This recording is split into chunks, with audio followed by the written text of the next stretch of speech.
Previously, on the dungeon of the Mad Mage, in the periphery of the region of dreams, Dalquor, the party had been separated, each flung into their own dream, floating through the demiplane, tethered only by their own subconscious. But Amislaria, their dream guide, was slowly but surely finding them and binding their consciousness to hers, then ferrying them onward. The Moon Elf had already found Ezrah, experiencing the tumultuous storms of the sorcerer's elemental nightmares, as well as Ashes, who she witnessed reliving a failure of his past turned briefly, perhaps bittersweetly, into a victory within the dream. Now Amislaria had found shade in the graveyard. The Tabaxi's hunter's dream was still in flux, a space from his memories, the edges of the jungles of Maztica, but not an actual memory itself.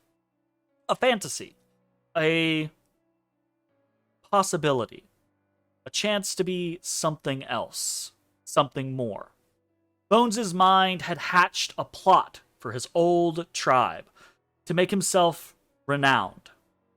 But it wasn't where the bone carver's heart was, and so the dream shifted, replacing his old tribe with his new one, the Skull Takers. And there was a new skull to be taken. It was a simple plan. Hunt a young dragon turtle.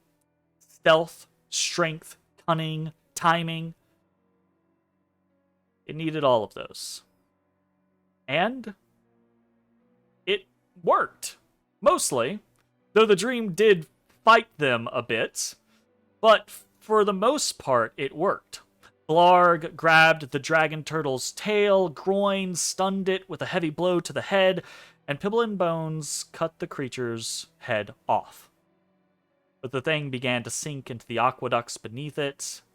They were going to lose it. They had won, but still, they were going to lose.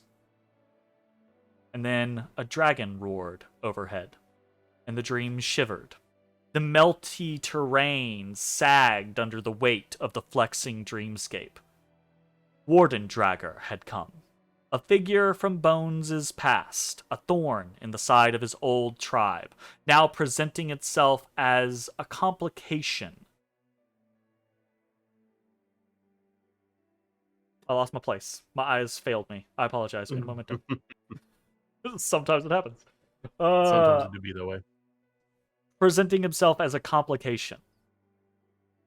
For whatever reason, over and over again, threats kept coming for the Skull Takers. The dragon snatched the turtle up, heaving it on land, preventing it from sinking beneath the water. But the Skull Takers would not give up their trophy without a fight. They attacked the black dragon in earnest, but its claws and fangs, its tail and acid, they were all as death. Bones took blow after blow, each time a spectral Skull Taker stepping in front of him to take some of the damage. Each time they were obliterated. Each time something was lost in the Tabaxi's heart. But still, they fought. Groin was a fury that faded fast, diminished by the acid breath of Warden Dragger. Blarg fought on, pressing the beast, but was unable to force its focus. The battle grew desperate for both the sides, the dragon firing a cloud of acid rain into the air.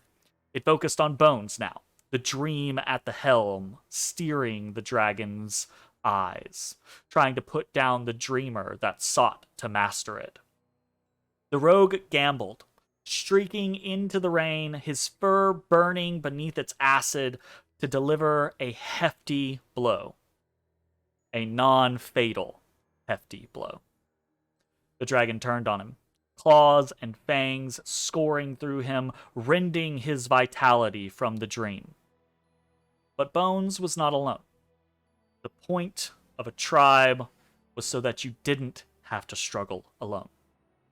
Pibble rushed into the acid rain to aid the boss, rip the serrated short sword he had made from the Queen of Bones' mandible, cutting into, then through Warden Dragger, who promptly popped like a balloon, because it's a dream after all.